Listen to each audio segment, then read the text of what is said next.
안녕하세요. 김유라입니다. 오늘은 브라운스톤 우성님의 부의 인문학이라는 책을 가져왔습니다. 제가 정말 좋아하는 분이기도 하고요. 이분 글은 인터넷을 통해서 자주 구독을 하고 있었어요. 요즘 또 베스트셀러로 떠오르고 있어서 제가 이렇게 받았습니다. 사실 이분을 한번 초대하고 싶기도 하고 만나보고 싶기도 했었는데요.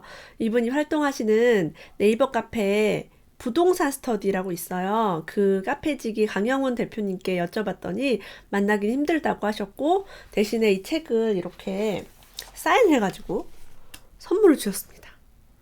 네. 김유라님 이렇게 행복하라고. 너무너무 영광이죠. 가문의 영광입니다. 이분은 재무관리 쪽에서 일을 하시다가요.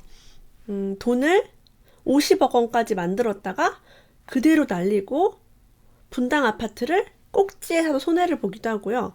아주 실패를 정말 많이 했었대요. 막 주식도 막 손해 보기도 하고요. 그런데 나중에 이제 우량 주식과 부동산을 투자하면서 어마어마한 막대한 부를 이루고 40대 초반에 은퇴했다고 합니다.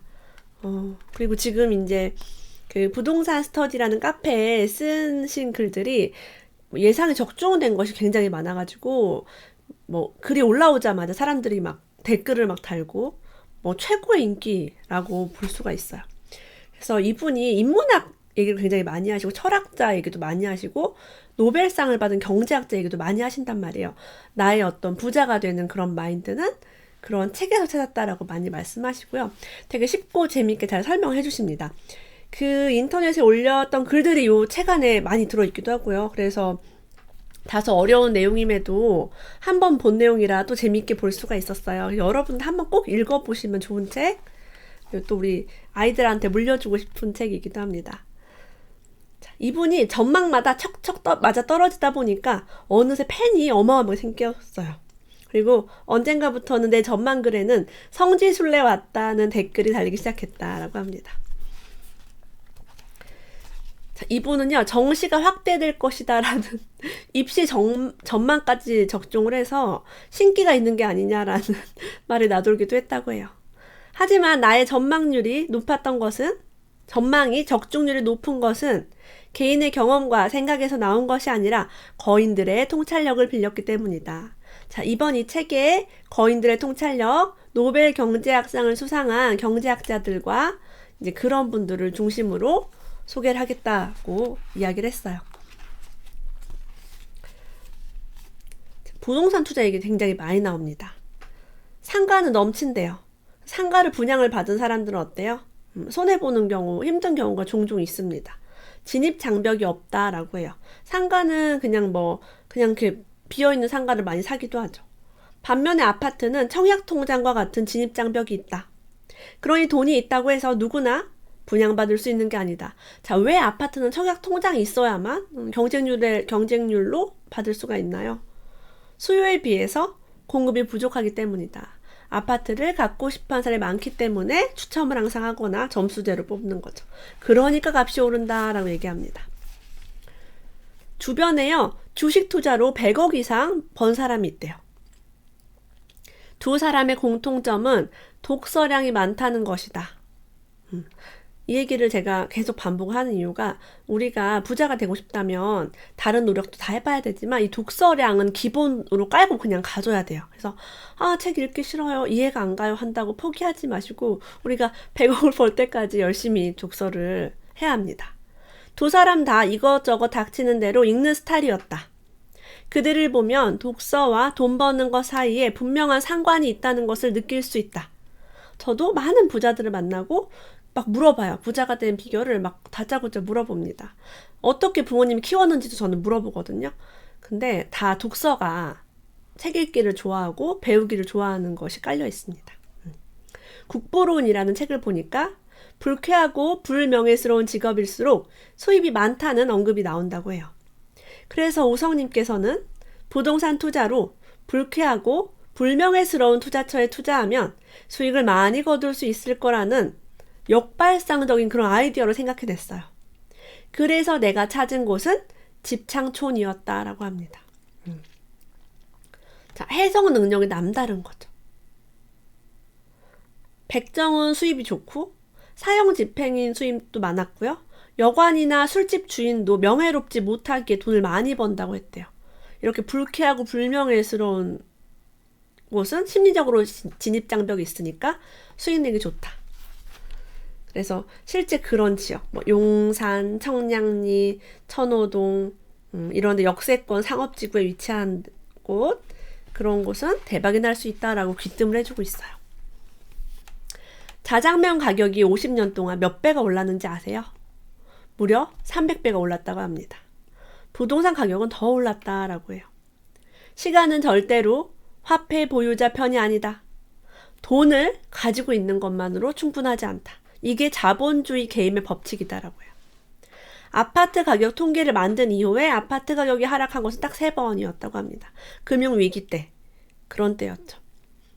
특별한 경우가 아닌 이상 집값은 인플레이션 때문에 장기적으로는 상승할 수밖에 없다. 자, 이런 중간에 좀 정치적인 이야기가 있어요. 그래서 불편하실 분도 계시겠지만 저는 그냥 이 책을 있는 그대로 한번 이야기해 보려고 합니다. 이게 뭐 옳다 그르다는 각자의 판단에 맡겨야 할 것 같아요. 자, 이렇게 질문을 던지고 있어요. 왜 진보 정권 때 부동산 가격이 더 많이 오르는가? 진보 정권은 언제나 큰 정부를 지향한다. 진보 정권은 서민과 약자를 돕기 위해서 재정 지출을 늘리고 복지 정책을 확대하는 걸 좋아한다. 예를 들면 과거 정권 때 낙후된 지방 균형 발전을 위해서 지방의 혁신 도시와 기업 도시를 만든다고 토지 보상을 통해서 정부 지출을 늘렸는데 이것이 수도권 부동산 가격 상승에 큰 영향을 주었다. 한국뿐만 아니라 세계적으로 그렇다. 진보 정권이 들어서면 예외 없이 물가가 폭등했다.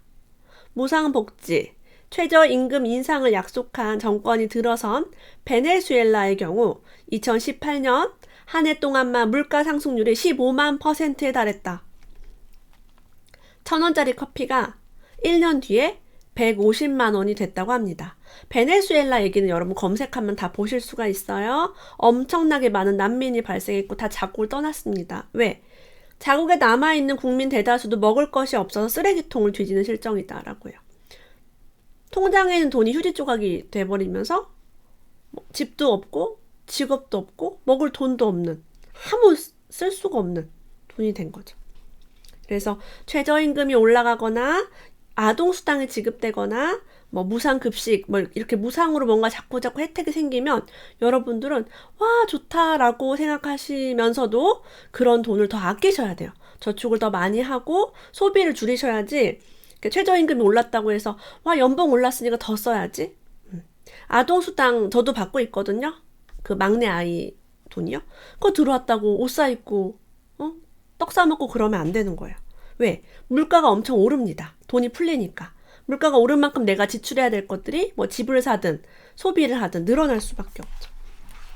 이럴 때일수록 더 아껴야 한다라는 이야기를 드리고 싶어요. 기술 변화가 심한 상품을 만드는 회사가 있대요. 이런 회사는 주식 얘기로 갑자기 넘어갑니다. 워런 버핏 얘기도 나오고요. 그 다양한 전 세계적인 기업에 대한 이야기도 나옵니다. 주식 하실 분도 이 책을 꼭 보시면 좋아요. 자, 그런 회사들은요, 경쟁에 살아남기 위해서 계속 연구 개발비를 지출해야 한대요. 워런 버핏이 코카콜라 같은 음료 회사에 투자한 것도 바로 이런 이유에서다. 연구 개발비를 지속하지 않아도 쭉 매출이 일어나는 것들. 코카콜라, 그 다음에 헤인즈인가? 그 케찹 회사, 그것도 있었고, 뭐, 버거킹인가 맥도날드인가? 햄버거 회사도 있었죠. 이런 식으로, 다른 회사가 치고 들어오기 힘든 것들. 일본의 소니, 지금 우리 거의 사지 않죠. 핀란드 노키아, 없어졌죠, 핸드폰. 이렇게 기술 변화에 따라서 잘 되는 회사들은 어떻게 될지 모른다. 앞날을 알 수 없다는 거죠. 서울과 판교 같은 도시는요, 향후 성장할 게 분명하지만 제조업 중심의 지방 도시는 침체기를 걷게 될 거다라고 엘리코 모레티의 직업의 지리학이라는 책을 보고 그런 영감을 얻으셨다고 합니다. 이분은 뭐 부동산 투자 워낙 오래 하셨으니까요. 자, 그럼 앞으로요, 세계화가 돼서 이렇게 임금이 저렴한 나라로 공장이 옮겨갈 수 있겠죠. 중국으로 가거나 뭐 베트남으로 갈 수 있습니다. 하지만 옮겨가지 못하는 산업이 있대요. 이걸 봐야죠. 인터넷, 바이오 산업, 4차 산업, 첨단 기술 같은 거. 자, 이것은 땅값이 싸고 인건비가 싼 지역에 가지 못하는 이유가 이곳에서 일하는 사람들의 임금이 높고요. 일단은. 그리고 인재들, 지식 인프라 이런 것이 중요하기 때문에 그 제조업이랑 다르다는 거죠. 이런 직업이 있는 지역은 좋아질 수 있다고 얘기합니다. 반대로 제조업 중심의 지방도시는 쇠퇴할 수 있다. 너무나 당연한 얘기죠. 대놓고 이렇게 써 있어요. 부동산 투자에 주의가 필요하다. 울산, 창원, 구미, 거제도, 군산 같은 제조업 중심 도시는 혁신과 세계화의 거대한 물결에 의해서 점차 침체될 수밖에 없는 운명이다. 이게 거스를 수 없는 흐름이다라고 귀뜸을 하고 있습니다. 리카도라는 경제학자는 이렇게 말했대요. 인구가 늘어나면 자본가, 노동자, 지주 중에서 지주가 제일 돈을 많이 벌 거라고 주장했대요. 차액지대론이라는 것을 이해하면은 그 미래의 통찰을 할 수 있다고 합니다. 사업가와 월급쟁이보다 땅 주인이 더 부자가 된다라고 해요. 여러분 그냥 톡 까놓고 보세요. 치킨집을 운영하는 사람이 부자가 되겠어요? 그 치킨집 건물 주인이 부자가 되겠어요? 치킨집은 거기 인테리어 해줘야죠. 사람 써서 치킨 팔아야죠. 하다가 안 되면은 월세 내가 다 내야죠. 프랜차이즈 가맹비도 내야죠. 말이 사업까지 너무 힘들죠.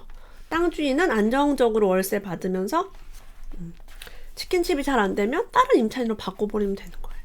뭐 이건 저의 사견입니다. 이런 식으로 우리가 볼 수 있겠죠.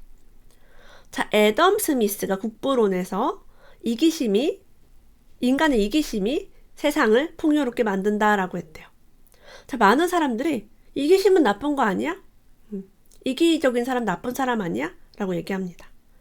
우리가 저녁 식사를 할 수 있는 것은 푸주간의 주인, 양조장의 주인, 제빵업자의 박의 정신 때문이 아니라 그들의 돈벌이에 대한 관심 때문이라고 얘기했대요.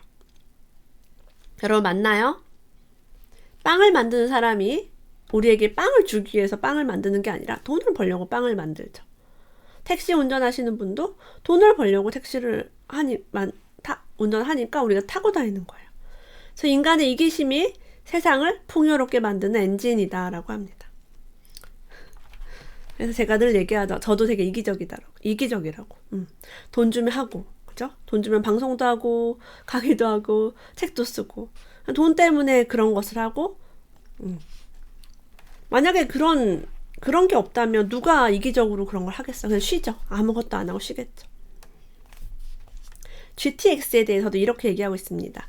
우리가 GTX가 들어오면 호재입니다. A노선, B노선, C노선이 있고 뭐 어디가 먼저 하느냐, 우리 동네 들어오네 안 들어오네 되게 말이 많아요. 만약에 운임이 8,000원이 넘어간다면 GTX 효과는 약화된다고 합니다. 이유는 편도 8,000원, 왕복 16,000원이면 만약에 맞벌이 부부라면 한 달에 64만 원 정도만 교통비로 지출해야 하는데 이 돈을 추가해서 서울에 있는 아파트에 새 들어 사는 게 낫지 않겠느냐라는 질문을 던지신 거예요. 그래서 운임이 싸야만. 그래서 GTX의 효과는요, 요금 수준에 달려있다는 것이 핵심이다라고 얘기합니다. 제가 이제 저도 많이 했던 얘기인데, 그래서 9호선의 급행 라인이 정말 좋은 거예요. 저는 이해가 안 가요. 9호선의 급행 라인은 정말 빠르고 다 강남만 움직이고 있고 정말 주요한 포인트를 움직이면서 저렴해요. 너무 싸요. 얘 왜 이렇게 싸지? 네, 그 싼 이유가 있죠. 그러니까 이제 그런 것들이 혜택을 볼 수 있는 거예요. 요금이 비싸면 별 소용없을 수도 있다 라는 거죠. 경제학자 케인즈는 이렇게 얘기했습니다. 케인즈는 투자로 돈을 굉장히 많이 벌었다고 해요. 자, 그래서 투자에 실패하기도 하고 돈을 벌기도 하면서 이런 투자에 대한 마인드를 배울 수가 있죠. 케인즈는 이렇게 말했대요. 타인의 동의도 얻고 싸게 사는 두 가지를 동시에 가질 수 없다. 자, 이게 무슨 얘기냐면요. 우리가 뭘 싸게 되게 좋은 걸 사요. 근데 남편한테 자기야 이거 우리 가족들한테 동의를 막 얻어요. 나 이거 투자할 건데 어때? 사람들이 하지 말라고 하겠죠. 야 지금 위험해. 그 지역은 안 좋아. 지금 분위기도 안 좋고 경제도 어려운데. 그래서 싸게 산다는 얘기는 여러분 심리가 굉장히 악화된다는 얘기입니다. 누구나 살려고 하지 않고 다 팔려고 한다는 얘기예요. 이 두 가지를 가질 수가 없대요. 결국 케인스는 대다수 사람들이 투자에 동의하지 않는 주식에 투자해야 싸게 살 수 있다고 말한다. 남들이 아무도 사지 않고 팔 때 사야 된다고는 거죠. 부자와 승리자는 항상 소수라고 이야기했대요.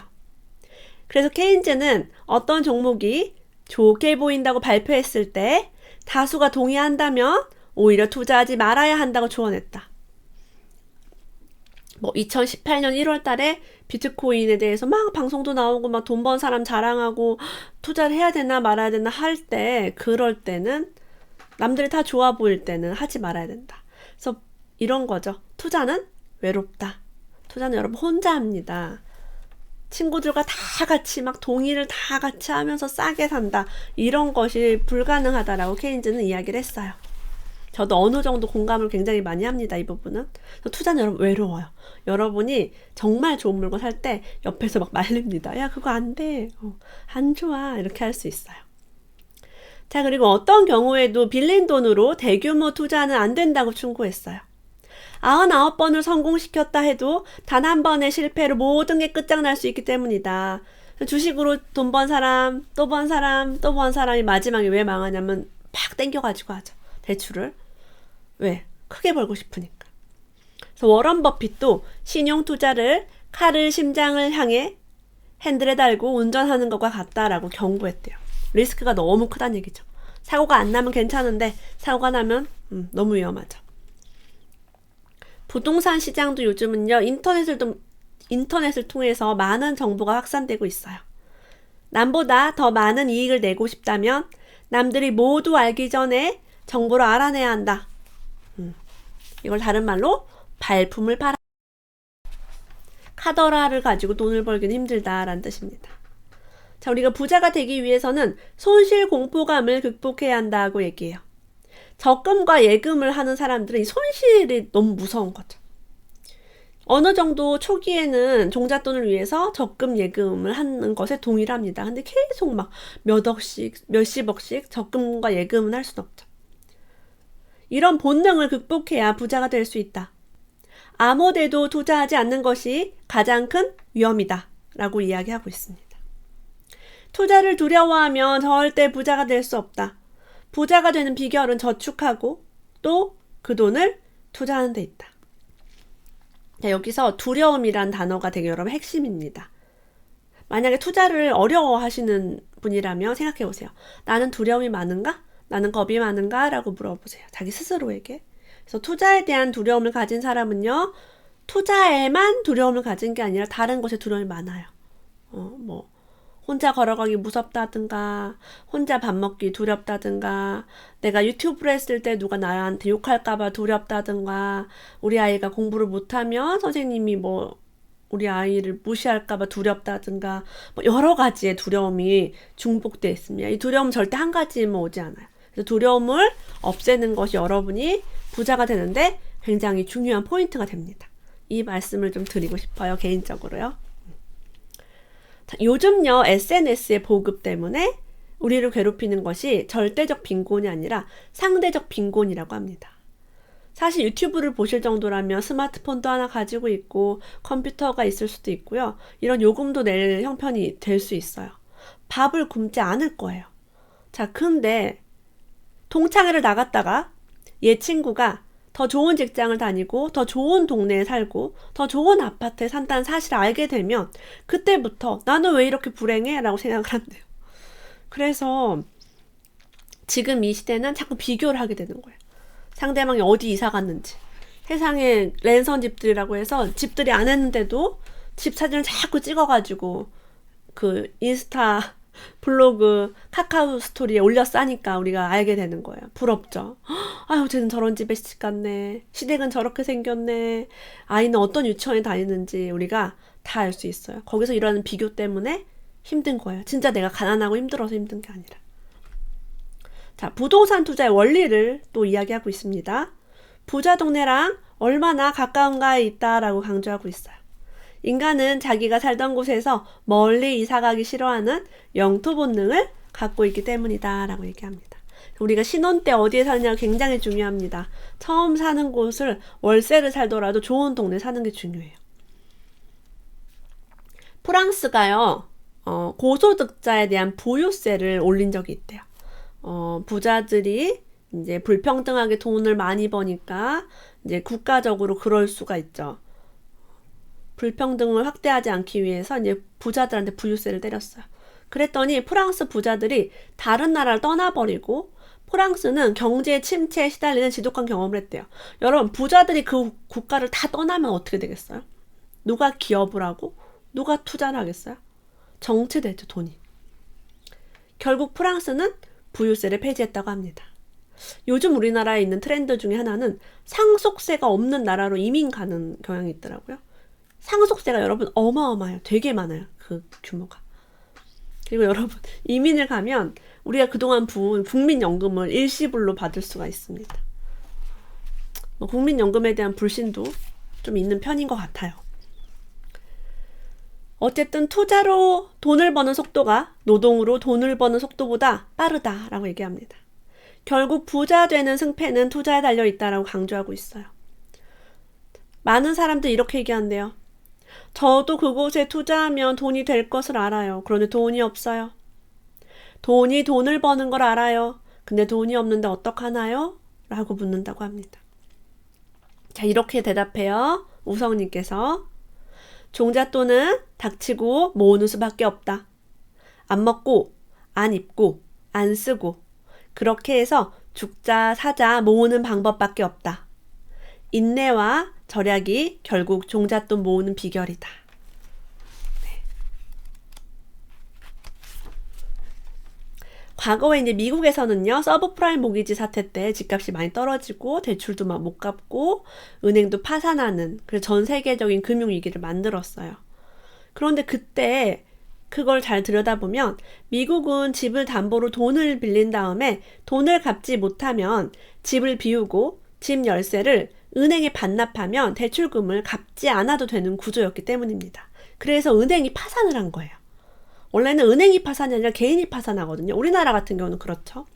우리나라의 경우는 죽을 때까지 꼬리표를 달고 따라다니기에 어떻게든 갚아야 하는 것과 다르다. 우리나라는 집주인이 갚아야죠, 그 빚을.